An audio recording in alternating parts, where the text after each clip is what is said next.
Okay, a couple of things is the fire marshal called and says stay out of the aisles. And besides, it looks neat to see everybody boogie in front of their own seat. It's like the space shuttle or something. It has a sense of order. Watch out up there. As you notice when you come down on those upper balconies, it's steep and sudden. And if you're chemically uncertain, go down backwards on your hands and knees. Yeah, I wore white last night, trying to coax the dead into wearing white, and talked to Garcia about if he wouldn't take his black T-shirt off. I'll tell you a secret. He tattooed that on. It's been on, for 8 years. See, it saves in laundry bills like mad. Okay, the Dreadful Great.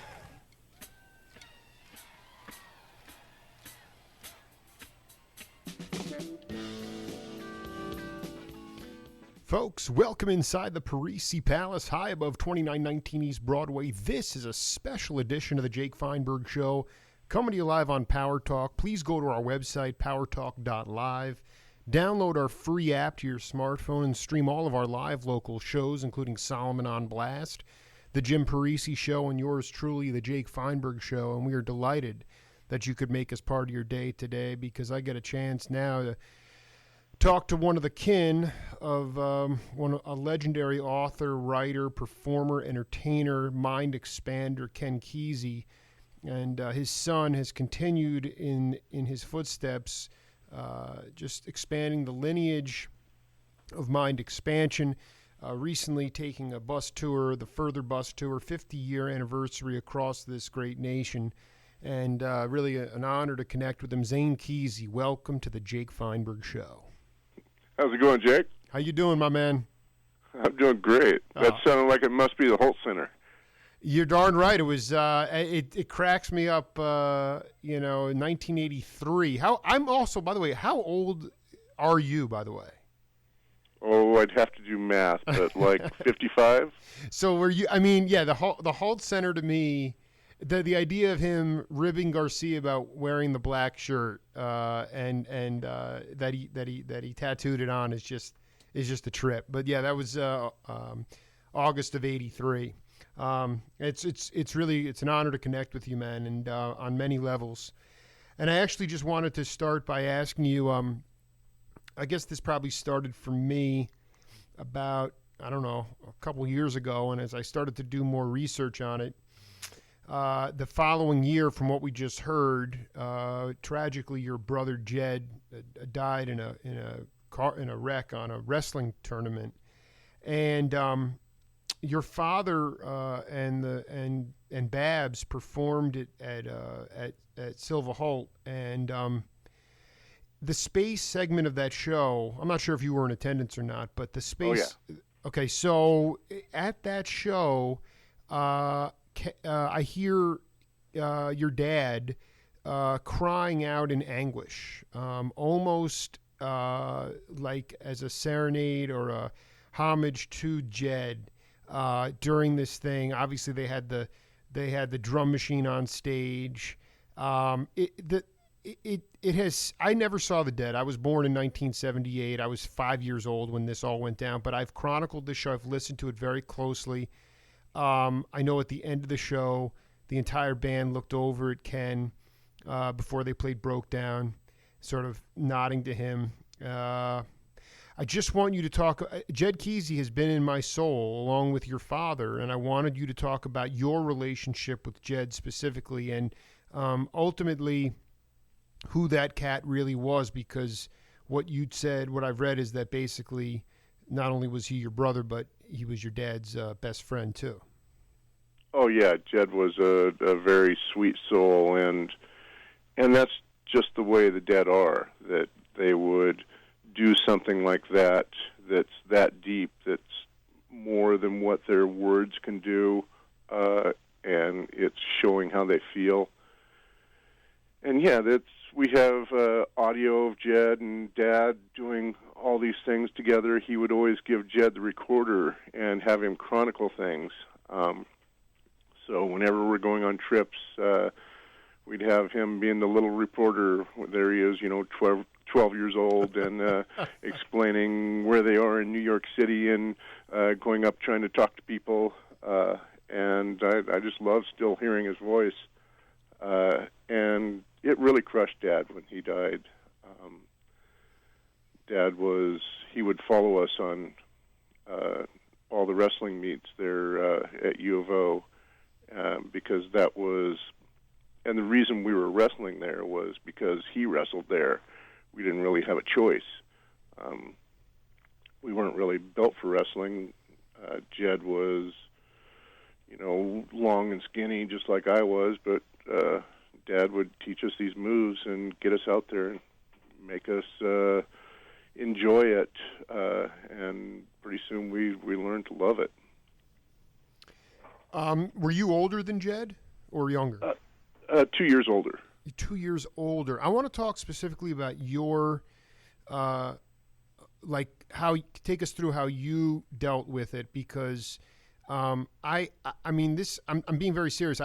I'm very obsessed with this certain period of time with the Grateful Dead as the early '80s, which was an incredibly dark period, as you know, for Garcia, and this idea that they basically were coming to Oregon.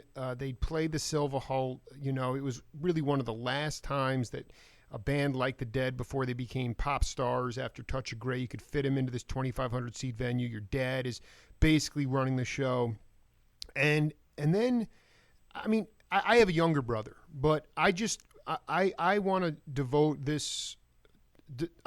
Part of my show is devoted to Jed Kesey. I know that you probably sound insane, but it's true. I'd like to know how you dealt with it. I know it definitely was a blow to your dad, and rightfully so. But what about yourself? How did you overcome that? And how did how the family came closer together? Well, first of all, that was a dark period for me too. That should have been my final season, my senior year wrestling at my weight, 158 pounds, and I'd failed. And essentially I got sent down to California, and I saw the New Year's show there in '84. And Jed stayed up here. He was a great student, and he had the brightest future ever. Just, honor student at everything. And he was filling my weight. And I would have been the person on that bus instead. Wow. And so, to me, that's always been really heavy on my mind.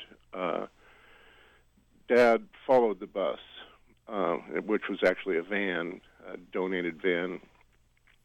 Followed it all the way up to Eastern Oregon. Usually we rode with him, because we didn't like riding in the van. The driver was a little erratic, and the van itself was, something pretty rickety, and you couldn't really sleep in it. Wrestling is one of the least funded things. Sure. And so in the middle of winter, going over the mountains with these bald tires that Dad had just warned about the night before at one event, it slid and rolled down a hill, and we went to Spokane to be with him the last moments of his life, and donated all his organs. And Dad has written a couple really good things about this. Can you point me in those directions? I'd love to know what they were. Oh, well, maybe later you can hit me to them. It's okay. Yeah, they're online. Mm-hmm. If you look up Jed, you'll probably find something. But essentially, he's writing it to all his writing friends, talking about this, the hardest thing that he's gone through. He sent letters to them, and then they published it in something. And it just about did him in. He had a hard time getting over this. And he started writing again where he really hadn't been writing other than articles before that. And it eventually broke him loose to where he wrote Demon Box, which was meant to be this all these pieces of stuff that he'd been writing and getting it off his chest. And then he wrote Sailor Song and Last Go Round, and came out with Furthur Inquiry, and then got a new bus and got the Pranksters together to do Twister and Where's Merlin, and it really did. After he went that low, it brought him back up. Wow. Where he really started appreciating life again. Did you? Go. I want to be clear that you were at New Year's San Francisco when this happened around New Year's 83, 84. 84, yeah. Yeah, and so you were down in San Francisco. So you were back there, or you were following the bus with your dad. I'm trying to figure out if you were actually in the Northwest when the the bus hasn't happened yet. I was down in San Francisco when I got the call, and that pulled me back out of it. Though that brought me back to the family, and then I got married and had a kid. And Dad, when he was writing about himself and us kids, everybody had a different name. And Jed's name was Caleb. My name was Quiston. So when I had a son, I wanted to name him after Caleb, or after Jed, but Caleb was what we named him in honor of that, so it wouldn't really confuse people. And he's been very much like Jed. Really? Is he a reporter? Or did you have him in the same roles as? He's an accountant, but I told him he couldn't be a wrestler. That's right. Well, bless you. I mean, what a. I mean, can I ask you about? I talked to George Walker a couple weeks ago, and I believe he was on the tour, the bus tour across the country with you, and we were talking about, I mean, you were probably just an infant if you were, you were with the Longshoremen's Hall with the acid test in '66, and I'm just trying to get an idea. What Walker said was, or I can't remember if it was Babs or Walker, but. And I want you to just riff on it because you actually did it. But as opposed to having these, large wholesale gatherings of a Trips Festival or the Watts, acid tests where it was like the dozens and hundreds and hundreds of people, you would wind up in these, rural areas of the Midwest or the bastions of this country, the breadbasket of the United States. And in fact, there are still these sort of metaphysical mind expansion experiments these going on, but they're a little bit more fractured. They're just a little bit more disparate. And instead of me talking about it, I'd really like you to talk about this experience that you had. More importantly, how do things look as it relates to the communal mind expansion that your father was a forerunner for? Do you mean on the bus trip we took? Yes, I'd like you to just because as opposed to gathering in like the San Francisco at the Longshoremen's Hall when you pack everybody, The bus trip was spectacular. We gathered up a whole bunch of new merry pranksters. They kind of funded the trip by doing a GoFundMe, and if you donated $200, you put in your application, and we took the weirdest people, and you'd ride around for a week and be a merry prankster, and we'd go to the festival each week. But it was the ones in between, where you're going from this place to that place, and you might as well stop somewhere here and then stop somewhere there. And I'd post it on the internet and say, we should do a party somewhere at one of these places. And we filled up every single night with a party, just saying, okay, you're in charge, and we'll be there. And we had some of the best, wildest, most colorful parties. These people just had a great time, and the life that's out there was spectacular. They'd have, these liquid light shows and some garage Grateful Dead band, and I heard so many different versions of the other one that it just became our theme song. That's a great freaking tune. Yeah. I love that song. Oh my God, man. And so ever since then, we've had this new group of merry pranksters, and we've decided we're going to carry on with it, that we can do this. We can create these parties. We can make them all colorful, wear the costumes, get all flamboyant, and have that much fun just interacting with everybody and being weird, and not necessarily just being whacked out. That there's a lot of that psychedelic feeling that you don't have to be on psychedelics for, and a lot of people are missing out on that. The closest thing I've seen to it is Burning Man, where people are jumping in with both feet.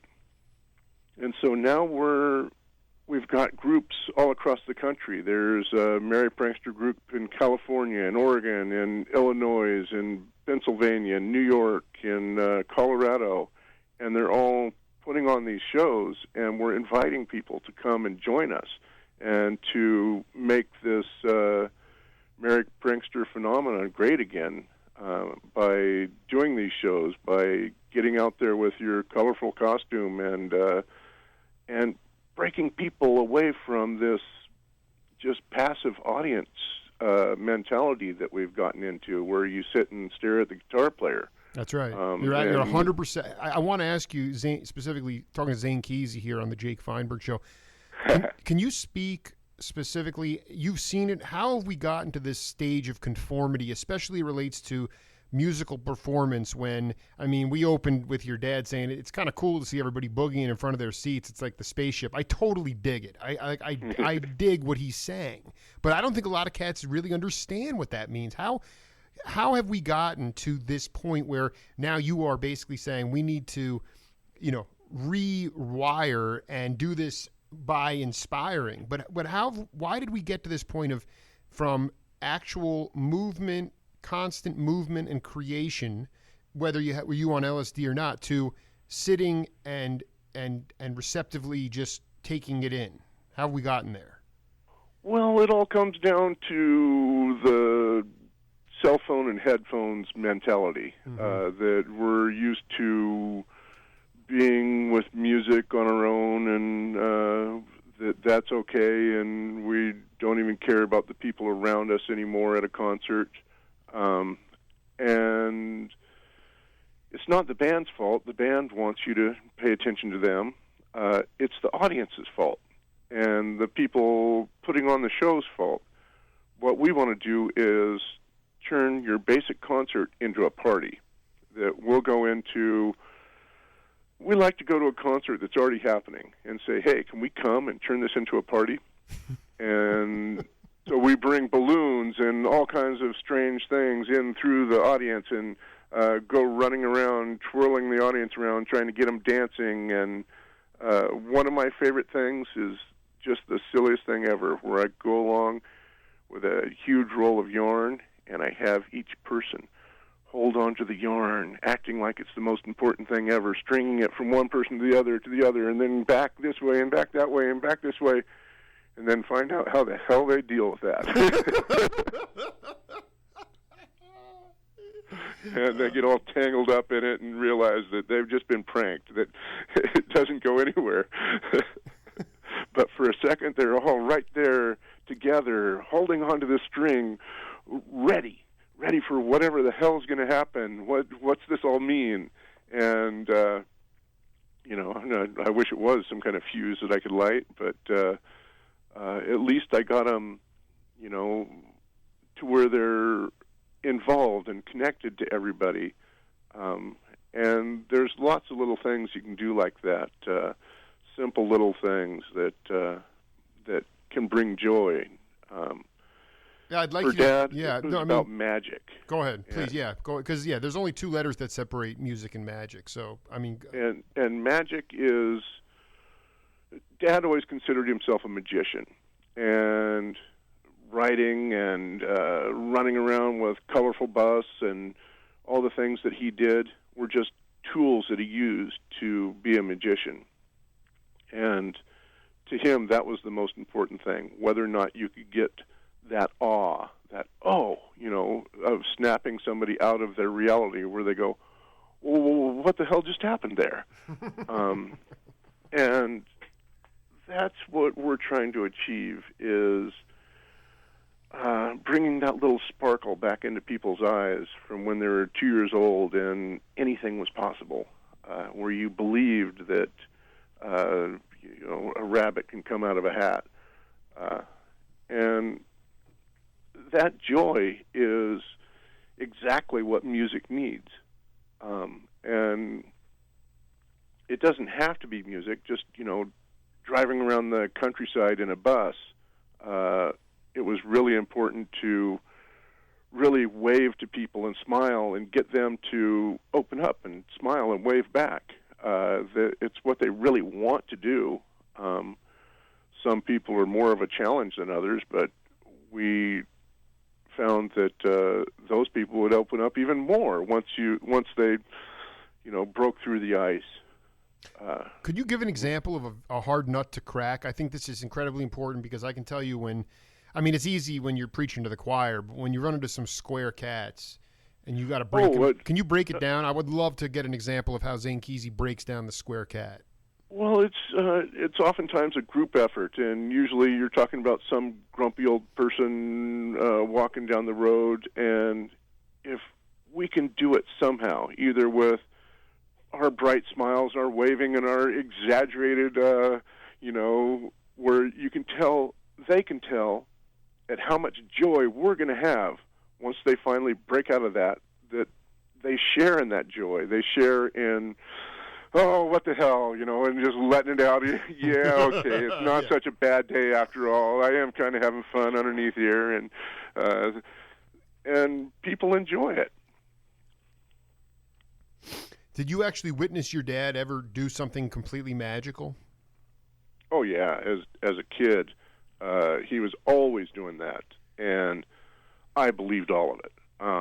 And it's the way I raised my kid, too. There's nothing like, a kid seeing magic and you make a coin come out of their ear, all those things that you do. And Dad was the king of that. Kids were drawn to him like the Pied Piper. And it's one of those things where all the Grateful Dead kids and the backstage kids would be drawn to him, and he would, show them this and show them that, and eventually they started sending their kids to the farm for the summers as sort of a summer camp to straighten them out some when they'd found them smoking cigarettes in the back or something like that. And Dad is a double-edged sword. This is something that I already knew growing up with him. He is a joy to be around and a joy to have as a father, but he's also a very strict farm worker and expects this and this and this, and you have these chores and you better get them done, and then after that we're going to go play. And so it was really good for these kids, and you'll hear, Justin Kreutzmann talk about it, and Strider, Ramrod's kid just died, and he would always, that was some of his favorite times, is being there in summer and taking care of the cows and out weeding and watering. Right, Justin was up there, and then, I don't know if you saw this, but last week I interviewed Justin, and I asked him to actually tell a story about your dad's farm, and he said, when you go spend this, and this is exactly what you just described, because when you go spend the summer with Kesey, it's not a free ride. The first thing he wants you to do is go out and water the cows. So as kids, we'd have to hide from Ken in the morning. Otherwise, you're out in this field with these cows that either want to eat you or run you over. I was pretty young, maybe 11 or 12 years old. I remember I found this film in the barn. And me being me, I said, Ken, can we watch some of these movies? He put up the bed sheet and turned on the 16 millimeter. It was all the acid test footage. I'm watching everyone take little sips out of this cauldron. And me being me, I asked, what are you guys doing? Ken said, that's the LSD. Babs was there, Chuck, Kesey, Mountain Girl, the whole Prankster gang was there. It was one of those innocent moments of watching those guys, watching themselves in their youth at the acid tests on the wall at Ken's house. So, I mean, I like the fact that, it wasn't, I mean, Billy and his wife at the time sent Justin there just so he learned some responsibility, but at the same time he was also getting a PhD in life at that point. I mean, I don't know how else you can describe that. Oh yeah, and there was always plenty of other kids coming through, so there was things to do. And one of our favorite things to do was to go find Dad's old magic chest and bring out these various things that would appear and disappear. And he was just a magnet for kids, and so it gave him that opportunity to be the teacher, because you've already got your in with him, and he knew how to play that card fairly well. Talking to Zane Kesey live on the Jake Feinberg Show on Power Talk. What is your I don't know how the right way to say the bohemian lifestyle. This idea that your dad had a daughter with Mountain Girl, Sunshine. Uh-huh. Okay, how that was approved by your mother, Faye? Is that right? Well, it's she came and lived with us, went to school with us. Dad was very upfront. He was very honest with himself. I'm the sort of the prankster archivist, and I have just rooms and rooms of all these audio tapes and films and all the videos that I shot. And one of the most interesting sets of or categories is these audio tapes that Dad would play to himself, or record himself late at night, where he is just searching for the honest now. He called it literary mental calisthenics, where he would talk about what's happening right now at this moment, and he'd have to be totally honest. And he would catch himself, no, I'm bragging, or I'm being flippant, and for him to describe exactly how he feels, and things like how his feet are cold, simple things like that. But then get out into these huge thoughts on the universe and strange things and inner workings of his mind, and then come back to, I think I'm getting hungry. And these, I've only gone through like a quarter of them, and there's just piles of them. And some of them have the best jewels in the world, and other ones are just complete junk. But does he at some point talk about being upfront about what him and Mountain Girl conceiving Sunshine? Oh, and those, no, that's it. Those are more of, I'm sure at some point in there, but those are more of showing how honest he was, and that was who he was in life. He didn't make excuses for himself. He didn't hide who he was. He was always up front with all of his warts. And that was important for him to be okay with himself. It's one of those things that you learn when you megadose, that you're going to take a magnifying glass to yourself like you can't believe. And if you're not okay with who you are, who you really are, then you're in deep trouble. I know. And I was never big on megadosing, but I always appreciated the effect that that had, how those people were either really okay with themselves and understood all of their warts and were okay with the world seeing them, or they would go back to hiding and not doing that again. It's just part of the cycle of psychedelics. I had an opportunity. I wanted to talk about this as it relates to the new Merry Pranksters because I just find it phenomenal. I love it that you're not only an archivist but also someone who's continuing the lineage in real time. And Butch Trucks, the drummer from the Allman Brothers, said that the philosophy as it relates to, in his mind, what the Pranksters were about was that it was important for adolescents and young people to enjoy free physical love, to enjoy it as one of the things that's going to open them up to a full, rich life, to get away from the Victorian ethics and morality and all that, and enjoy sex and enjoy each other. The whole concept of free love and everything came from this. And I just wonder, is that something aside from the breaking people out of their gloomy molds and sort of inspiring people with the yarn tricks and the pranks and is there this thing about physical engagement of the human being, the free physical love? Is there a component to that with the new Merry Pranksters? Because while we sensationalize all sorts of sexualization in our media, it's like a taboo thing and hush hush amongst, you're not supposed to talk about it. You keep yourself down. We have all these insecurities going on. I'm just curious as how because that seems that was what this lifestyle was about with the Pranksters from the origins of it. Well, the 60s are a different time than now, and the new Pranksters are, the different and very much the same as the old Pranksters. There's certain things that we don't have to be, but you can be. Whether or not you are high in an event, we're okay with that, but it's not what we're saying that you need to do. And the whole sexual freedom that was out there in the 60s, that's fine if you want to do it. We're in no way condoning it or saying this is who you need to be or can't be. We see it out there.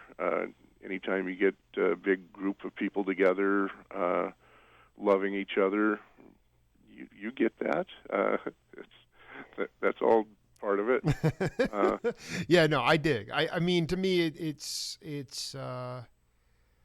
But there is no. I mean, yeah. So you guys. I guess also I'm trying to figure this out because I live in Tucson, which is a kind of a liberal bastion amidst a red state of Arizona politically, but that's where Mom lives now. Your mother lives in Tucson? Yeah, she's now married to Larry McMurtry. This is unbelievable. I had no idea. Yeah, Faye Kesey. I didn't know she was living in here. That's just classic.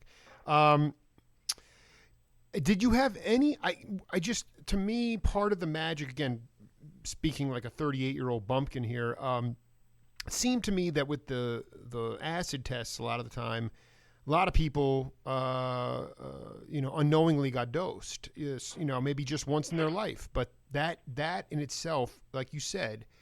You used the term megadosing, and like cats like your father and Cassidy and and Babs and those guys definitely fall into that category. But it's my sort of speculation that there were a lot of square cats that unknowingly got dosed at a lot of these things very innocently, and as a result, even if they turned out to be kind of conservative, if that's the right word, they still had that experience and that introspection, and it's with you forever. And I feel now that we're living through another time in our society where conformity is very key. I don't really want another Hitler. I look at a state like Oregon, very, very sort of, not isolationist, but they really a very pioneering independent streak to it. But I'm curious that when you went on this trip, when you went to some of these conservative places, did you have any issues when you planned these spontaneous parties with law enforcement? And if so, how did you handle it? No, we never had any issues with police. We were the opposite. We were always really welcoming of the police. It breaks my heart to see all the stuff going on with police now, all these videos of what they're doing. Yeah, right. Yeah. It's just like the bus. The bus never gets pulled over, not unless somebody's standing up on top while we're going down the freeway, that kind of thing. They assume that we got our shit together.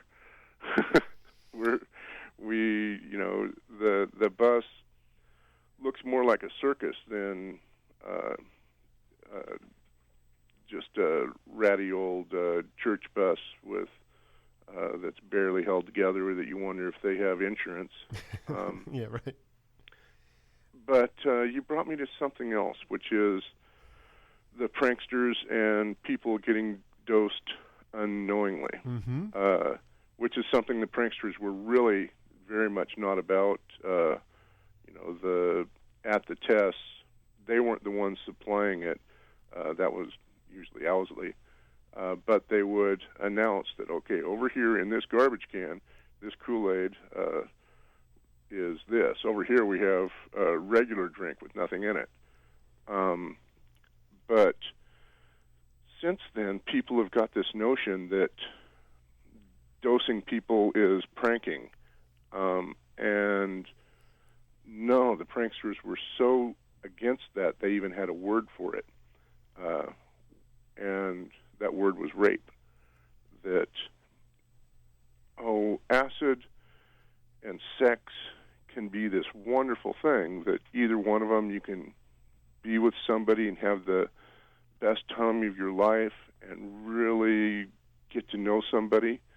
But if you force it on somebody, that's a whole different thing. That you're now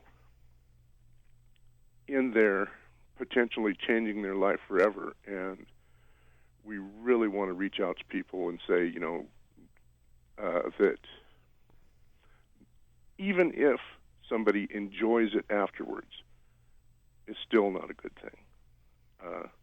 I love that you're breaking this down, and I want to counter this by saying, so I've talked to cats from Tower of Power who had record promotion, their record parties at Mickey Hart's Ranch. Cats from the band who were on tour or who would go on tour with maybe with the Dead. And I have about 9 or 10 cats on the radio telling me they would get these memos from their management saying, don't drink anything that's an open container. Okay. Yeah. So I guess what I'm saying is, I was told the same thing as a kid. Right. So what does that mean? I mean, let's clear that up, because like you said, I think it's really cool that you talk about this idea of rape.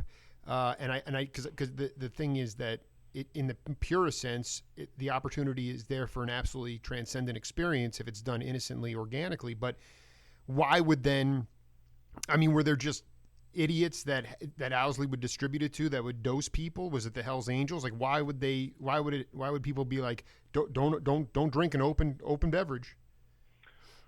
Well, I'm not sure how it happened, but I know that there's been a lot of stories out there that people slowly exaggerate on and saying, I drank this and got megadosed. And,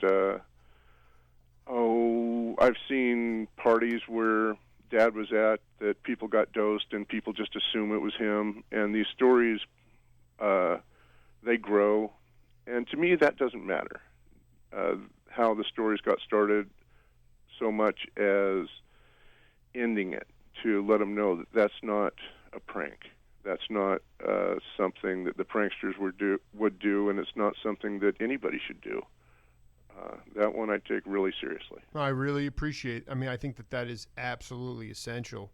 When was the last time you had any psilocybin or any LSD? Did you trip out at all on this recent trip? No, we had all the writers sign a thing saying they weren't going to bring their pipes and even open containers on the bus.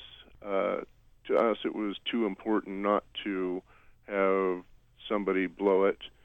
But for me, I haven't even smoked pot in pretty much this millennium, or drink beer or anything. Wow. Part of it had to do with having a kid, and I would like to try this again, but not in a party atmosphere. Going up alone and really doing some soul-searching kind of trip. I'll try that again someday. Zane, no, I mean, this is... go ahead. But I love the feeling and surrounding yourself with that environment without having that commitment of, oh, well, you know, I'm in this for the next 12 hours. No, but I mean, going back to what, and I wish I could replay what you said because it was so eloquent, but it was just this idea of microdosing and taking a good hard look at your internals. I mean, did your dad talk about, I don't want to say a bad trip, but an experience like that where he was not comfortable with himself and it was revealed to him very openly in those experiences? Oh, yeah. And yeah, he talks about it where you look at yourself and you see all the awful things you've ever done to anybody in your life, and you realize that you can't continue to do that and continue to take acid. It just won't work. All your dirt becomes really apparent, and you're standing there naked in front of God, and he realized, you know, things that he needs to change, and he realized parts that he needs to be okay with himself as, and I've always liked his description of this magnifying glass on yourself, where you're seeing all your ugliness and all your beauty at the same time, and you gotta be able to deal with it. I never was that good at it. I liked doing small amounts. I was more of a microdoser, and the pranksters were more into the heavy trip and getting it through it together. And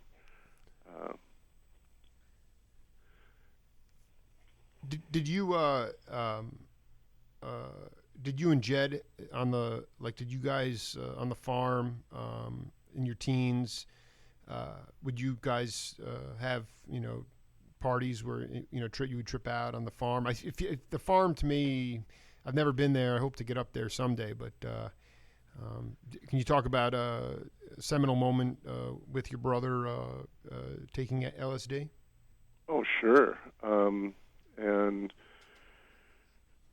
with Dad, usually it was rare. Sometimes you'd smoke a little bit of pot with him when it was a special moment and the right people were around and it was some kind of celebration, or the same with acid. I remember doing acid fairly young, and with all the pranksters back, you know, in those kind of days. And what year do you think? Oh, good question. I do remember sleeping under the stage at a few acid tests. Really? But this is how old? I mean, I'm sorry, my math is not that good, but were you like 3-4 years old? Yeah. And this is unbelievable. At the time, I just thought this was normal, that, you know, everybody lived in the circus and this is what you did. It wasn't until I got to school that I realized, oh, you guys are all different, aren't you? And but the farm was a magical place, and by the time that me and Jed and our neighbors were old enough to sneak out and get high, the best times that we had were when Dad would be away, like, you know, if he's away at some place and we had the farm to ourselves, yeah, we'd have parties there. We had some great parties there. Dad never knew about them. And it was just like you didn't have to worry about him possibly coming in and getting. I mean, you just had full freedom there. I mean, how many acres is the farm? It's 80 acres. It's got a little bit of everything: forest and ponds and big pastures and little creeks going through. I want to get. This is really important for the record. I was unaware of this. I talked to Babs the first time around. Now the original prankster bus was put into the swamp. The second bus was furnished and taken out in the 70s? Is that to a LA book expo? Almost 90. Okay, so where did that come? Because I mean, he's told a story about John Perry Barlow and Bill Walton and picking them up. When did the first bus actually get retired for the first time? The first bus, just wasn't treated very well. They're pranksters, and their motto was "Nothing lasts." And it wasn't long after Woodstock that it was retired. And then it was, my fort for most of the time growing up. And we had some rich people wanting to come out and restore it and give it to the Smithsonian, and that fell through, but made Dad really want a bus again. And his publisher wanted to produce this book with pictures and called the Furthur Inquiry, but Dad wanted to have it so when you thumbed through the pages, you saw Cassidy dancing coming on, and they did that. But the guy said, no, that's too expensive. We won't do that unless you bring the bus to the Booksellers Association in Vegas. Yes, Dad said, yes. okay. Yeah, what year is this? 89, 90. Got it, good. And so on the way home, there in Eugene, there was this bus, looked just like the old bus from the front. And Dad bought it, and we started painting it up. And the local news came out when we were just about done with it and filmed it. That night on the news, they said, Ken Kesey's restored the original bus, and he's taking it to the Smithsonian. And we were, what? And so before we could correct them, the next day we had Walter Cronkite, CBS, Rolling Stones, High Times, and a couple other people say, we'd like to come with you on that trip. And so Dad said, okay. And so we drove these guys around for 2 weeks, all over California and stuff, them thinking this is the original bus and we're taking it to the Smithsonian, and Dad just going right along with it. This is his biggest prank, really. The biggest. And so, no, he was never planning on giving a bus to the Smithsonian, and and this was all a prank on the media, and the media just did not know what to do with it. Oh my! I love that. How long did they string that out for? 2 weeks, man. 2 We carried weeks? these guys around on there for 2 weeks, and finally we dumped them at one place in Stockton when Dad was doing this speech, and they were all in there. All of us kids stole the bus and made a chalk outline around it and said "Nothing lasts," and took the bus back home. You borrowed their motto. I love it. And we made a movie of the whole thing. So you have there, and is that in your archives or is that out there for public? It's actually out there. I sell it at my website called Furthur On, and we have Leary and Thompson and Bill Walton, all those guys having a ride on this last ride on the bus. So great. I wanted you just to talk a minute. I don't know. Can you tell me a fond memory, a good story of John Perry Barlow? Because the man has really been. I did a great interview with him, and we talked about Neil Cassidy. Driving with two women in the car, and his head was turned around, looking at the back, having 3 conversations at one time, and how he even survived, he didn't know. But it's like he's not in the best health, and I think I'm gonna have an opportunity to speak to him this weekend a little bit. But I wanted to know if you could tell me a good story about Barlow. Oh, Barlow's a great guy, and mostly all I know about him is from that trip and from a few times of coming up to the farm. And he's one person, and then he's a total different person when he's around his family and his kids. You realize he's the sweetest father I've ever seen. But I remember him just outside of Vegas, and actually I was filming a lot of this, where him and Leary sitting up on top of the bus at night, talking about all things grand and talking about philosophical things and talking about what they're getting away with. And Leary's wife was saying, well, we're not getting away with something. Let's go do something illegal or dangerous. And Dad was saying, no, I want to keep getting away with what I'm getting away with. He says, don't you see it? Can't you see all this that we're getting away with right now? Just meaning life and how his life has been so far and what it's been so full of. And to him, that was more important than, getting out there and stealing a car or doing something that would liven other people's lives up. He was more about the magic of what really is happening than all of the might-be's. And he got talking to Barlow about religion. And finally Barlow said, wait, Ken, I always figured that you were too smart, too intelligent to buy into this. And Dad got all serious and quiet with him, and tears came to his eyes, and he said, it's the only way I'm ever going to see Jed again.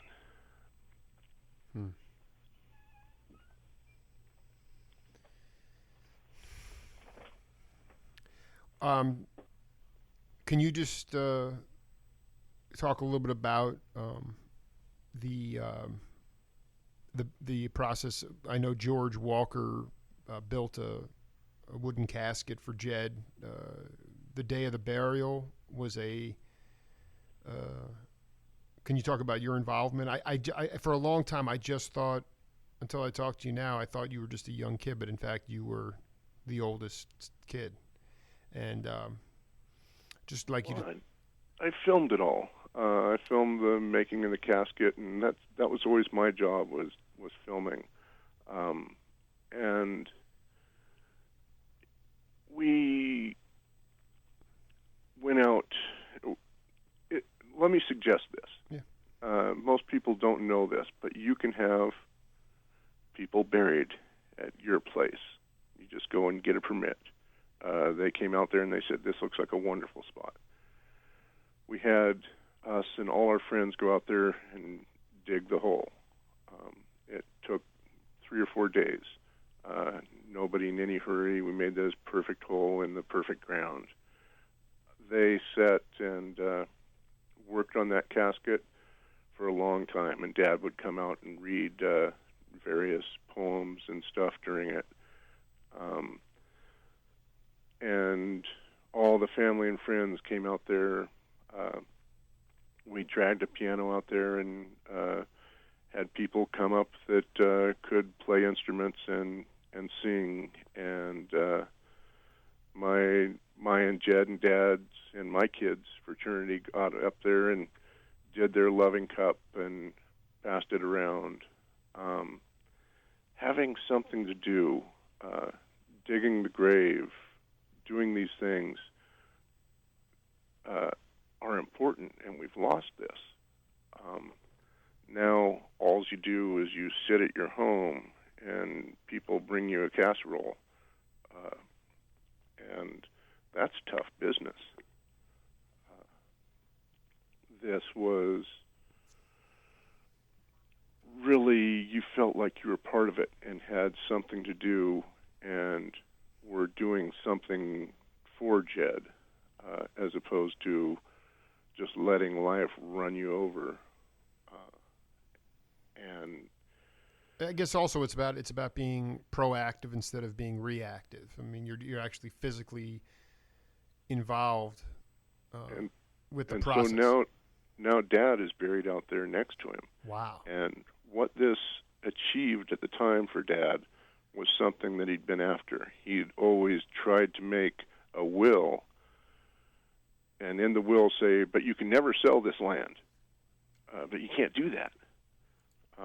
And boy, there it is now. What, you going to dig these people up, sell it?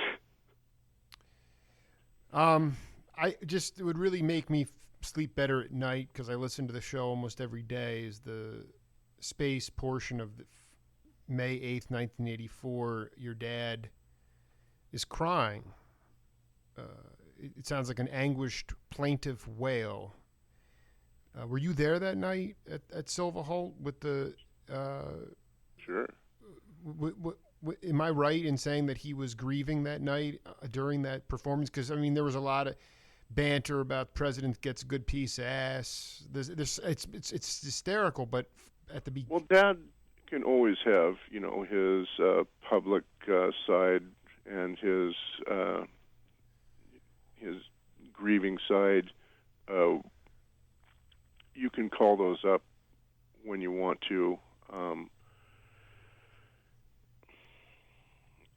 It was a wonderful night, and there's nobody like the Grateful Dead and the Grateful Dead's songs to really help you mourn. Good God, Broke Down Palace has just always been one of those songs to me, and now it's one that I can't hear without just coming to tears. Love that song. Well, and then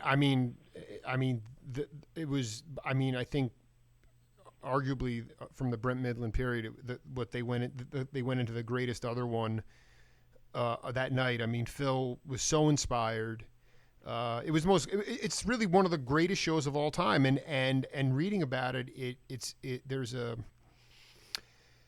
you believe that there's sadness, but like you said, it was one of the greatest nights, and for me in my car, in my own little bubble, it is so powerful, and Zane, I just Dad talks about it at a different Dead show while he's on stage during Dark Star, Halloween, right after Bill Graham died. Halloween after Graham died. Mm-hmm. 80, and he talks, and this is all right. Well, I'm gonna Zane. And he talks about that Broke Down Palace. While the band is building and building behind him, and he talks about how powerful it was, and winds up with this poem that he's reading for Bill Graham, and it's heavy shit. I'm gonna go look. I'll go check it out. Zane, I had such a ball with you, man. I would love to pick up with you part 2, maybe down the road sometime around the holidays. I really, I got more. Well, if you get a chance, send people up here to the 50th anniversary of the acid test graduation. We have all the new pranksters, like 15 of the original pranksters, even Wavy's coming on the 28th here in Eugene. I'll make sure to promote that immediately. Absolutely. And thank you so much, man. I had such a great time talking to you, man. I'll get a copy of this out to you as soon as possible. Right on. Well, all right. Call anytime. All right, man. Great to hear you. Love you. Take care. Have fun. All right, man. Bye-bye. Bye. Heard from the son of the great writer and entertainer and merry prankster Ken Kesey, his son Zane. We are going to rejoin the Jim Parisi show momentarily and then pick things back up with Anders Osborne. One of the things I do agree with him about, which he never got into in any of the 3 debates, was his stance on education, public school education. And it amazes me that he has no idea, and his obviously his handlers have no idea how big an issue it is. Because the only way we are going to improve our economy and change our workforce to deal with the new global economy, which is going to be, no matter what he says, the only way we can really make this work for us in terms of jobs and better pay is better